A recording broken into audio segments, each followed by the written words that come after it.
परमात्मा से मिलन। एक संत एक सेठ के पास आए। सेठ ने उनकी बड़ी सेवा की।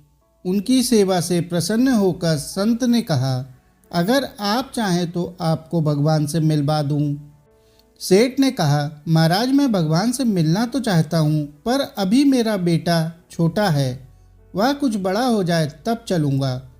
बहुत समय के बाद संत फिर आए। बोले, अब तो आपका बेटा बड़ा हो गया है, अब चलें।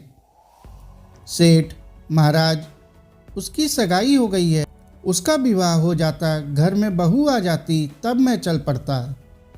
संत 3 साल बाद फिर आए। बहू आंगन में घूम रही थी। संत बोले, सेठ जी अब चलें। सेठ, महाराज मेरी बहू को बालक होने वाला है, मेरे मन में कामना रह जाएगी कि मैंने पोते का मुंह नहीं देखा, एक बार पोता हो जाए तब चलेंगे।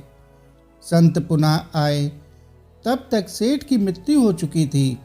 ध्यान लगाकर देखा तो वो सेठ बैल बना सामान ढो रहा था। संत बैल के कान में बोले, अब तो आप बैल हो गए, अब भी भगवान से मिल लें। सेठ, मैं इस दुकान का बहुत काम कर देता हूँ, मैं ना रहूँगा तो मेरा लड़का कोई और बैल रखेगा, वह खाएगा ज़्यादा और काम कम करेगा, इसका नुकसान हो जाएगा। संत फिर आए। तब तक बैल भी मर गया था। देखा कि वह कुत्ता बनकर दरवाजे पर बैठा था। संत ने कुत्ते से कहा, अब आप कुत्ता हो गए, अब तो भगवान से मिलने चलो। कुत्ता बोला, महाराज आप देखते नहीं कि मेरी बहू कितना सोना पहनती है, अगर कोई चोर आया तो भौंक कर भगा दूंगा, मेरे बिना कौन इनकी रक्षा करेगा। संत चले गए। अगली बार कुत्ता भी मर गया था और सेठ गंदे नाले पर मेंढक बने टर टर कर रहा था। संत को बड़ी दया आई। बोले, सेठ जी अब तो आपकी दुर्गति हो गई, और कितना गिरोगे, अब भी चल पड़ो।